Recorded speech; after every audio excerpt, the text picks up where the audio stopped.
আমরা অনেক প্রতিবন্ধী আছে, হেঁটে উঠতে পারি না, তার জন্য একটা র্যাম নাই। অনেক প্রতিবন্ধী আছে, বিয়ে হাঁটতে পারে না, তাদের জন্য একটা হুইল চেয়ার নাই। যদি আসলে কিন্তু হুইল চেয়ার র্যাম থাকতো, তাহলে আমরা প্রতিবন্ধীরা সহজে নিজেরাই চলাফেরা করতে পারতাম, আরেকজনের হেল্প নিতে হতো না। এখন আরেকজনের গায়ের উপরে আসলে কিন্তু দিতে হয়। সেই জন্য আমার একটা দাবি হচ্ছে আসলে কিন্তু যেন প্রতিবন্ধীদের জন্য র্যাম আর হুইল চেয়ারের ব্যবস্থা থাকে। আমাদের টেকনাফে নারীদের হাসপাতাল কেন্দ্রে প্রথমত মেল ফিমেলের ব্যবস্থা নাই। গর্ভবতী বা কিশোরী তারা আলাদা ভাবে থাকবে, আলাদা মেয়েদের টয়লেটের কোনো ব্যবস্থা নেই। তারা যে নিজের ইচ্ছা মতো কিছু একটা রান্না করে খাবে, তার কোনো নিরাপত্তা নেই। নীলাতে যে বেড়িবাঁধটা রয়েছে ওটা টেকসই করার জন্য আমাদের ওখানে বৃক্ষরোপণ করা উচিত। কারণ দেখা যাচ্ছে যখন অতিবৃষ্টি হচ্ছে তখন সমুদ্রের পানিগুলো হচ্ছে এই পাশে চলে আসতেছে, বেড়িবাঁধের পাশে। বেড়িবাঁধটা মানে রক্ষণাবেক্ষণ হচ্ছে না। ওটা আমরা চাই টেকসই রক্ষণাবেক্ষণের জন্য ওখানে বৃক্ষরোপণ করা হোক, যাতে করে বেড়িবাঁধটা টেকসই হয়। কুমিল্লা ইউনিয়নের 37 কিলোমিটার পর্যন্ত যে কাঁচা রাস্তা বেড়িবাঁধটি করা হয়েছে, আমরা যুবরা চাচ্ছি ওটাকে টেকসই করার জন্য এখানে গাছের চারা রোপণ করতে। ওই দাবিটা আমরা আজকে এখানে আমাদের সংশ্লিষ্ট স্টেক হোল্ডার এবং হচ্ছে ফরেস্ট ডিপার্টমেন্ট টেকনাফ উপজেলা ইউনোর সামনে আমরা তুলে ধরেছি, এবং ওনারা আমাদেরকে আশ্বস্ত দিয়েছে এই বেড়িবাঁধা হচ্ছে ওনারা চারা রোপণ করবে। বলতে গেলে টেকনাফটা হচ্ছে পুরো একটা উপকূলীয় অঞ্চল। এখানে শাহপুরদের এবং বাহাসুরায় সুপেয় পানির সংকট খুবই বেশি। এখানে 3-4 মাস টানা আসলে বৃষ্টি হয়। তো এখানে যেহেতু লবণাক্ত পানির একটা বিশাল সমস্যা আছে, সেক্ষেত্রে বৃষ্টির পানি সংরক্ষণ করার কি কোনো ব্যবস্থা করা যায় কিনা? যেটা আমরা জানি যে বৃষ্টির পানিতে নিউট্রিশন না থাকলেও কিন্তু সেটা রান্নার কাজে, গোসলের কাজে বা নারীদের নিত্য প্রতিদিন যে ব্যবহারের কাজে কিন্তু তারা ব্যবহার করতে পারবে।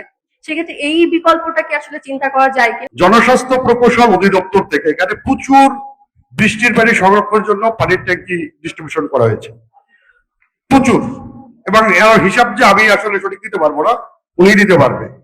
এছাড়া হাইসাওয়াও বিভিন্ন জায়গায় রেইন ওয়াটার হারভেস্টিং, যেটা পানির প্রযুক্তি তৈরি করে দিয়েছে। আপনারা আরেকটা আমাদের বিকল্প দেখাচ্ছে ভার ছড়ায়, ওখানে একটা এটাকে কি বলে গুচ্ছ গ্রাম, সেখানে 8টা পরিবারকে আমরা একটা ব্যবস্থা করে দিয়েছিলাম। কিন্তু দুর্ভাগ্যবশত হলো সত্য, এটা মেনটেন্যান্সের অভাবে এটা অকেজ হয়ে পড়ে আছে। আমি উত্তরবঙ্গে আমার বাসা, আমি যদি একটা টিউবওয়েল নলকূপের ডিজাইন করি, ওটা আমি একটা ডিজাইন দিয়ে আমি টোটাল উত্তরবঙ্গ কভার করতে পারবো। কিন্তু যখনই আমি টেকনাফের দিকে আসবো তখনই আমার চিত্রটা অন্যরকম। আর সরকারি যে কোনো বরাদ্দ এটা শুধু টেকনাফের জন্য ডিজাইন করা হয় না, টোটাল বাংলাদেশের জন্য ডিজাইন করা হয়। সুতরাং আমি চাইলেও আমার এই স্পেশাল ডিজাইনটা আমি সরকারকে বুঝাইতে পারি না, বা সরকারও এরকম কোন স্পেশাল বরাদ্দ আমাকে দেয় না, যাতে আমি ইমিডিয়েট মানে টেকনাফের সমস্যাটা মানে সমাধান করতে পারবো। ডিপিএসসি থেকেও কোনো এরকম কোনো বাজেট আমাদের কাছে আসে না। তারপরেও আমরা টেকনাফের পানির সমস্যা দূর করার জন্য ডিপিএসসি এবং উপজেলা প্রশাসন সবসময় আন্তরিকতার সাথে কাজ করে যাচ্ছে।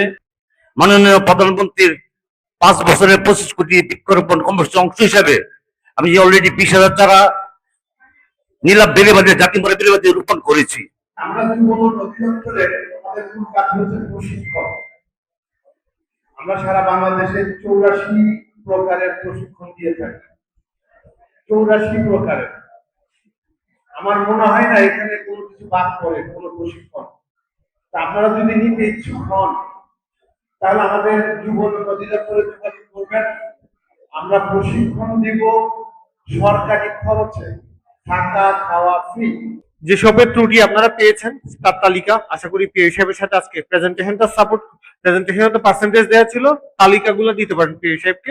আমরা আমাদের সাধ্যমতো চেষ্টা করব সবটুকু করার, যেগুলো অন্তত পপুলার। কারণ আমরা এবার যে দুর্যোগে দেখলাম 64টা আশ্রয় কেন্দ্র আছে ভালো, কিন্তু হটস্পট আছে কিছু।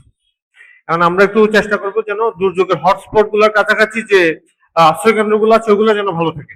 এবং আপনারা বেশ কিছু চমৎকার আইডিয়া দিয়েছেন, আসলে এগুলো আমার breast feeding corner, wheel chair, safe water, বৃদ্ধদের জন্য available water facilities, separate room মেয়েদের ছেলেদের, বিষয়গুলো যেগুলো আমাদের হটস্পট আছে পিএসএফ, এই বিষয়গুলো আমাদের নজরে রাখতে হবে এবং আমাদের ব্যবস্থা গ্রহণ করবো আমরা এগুলো।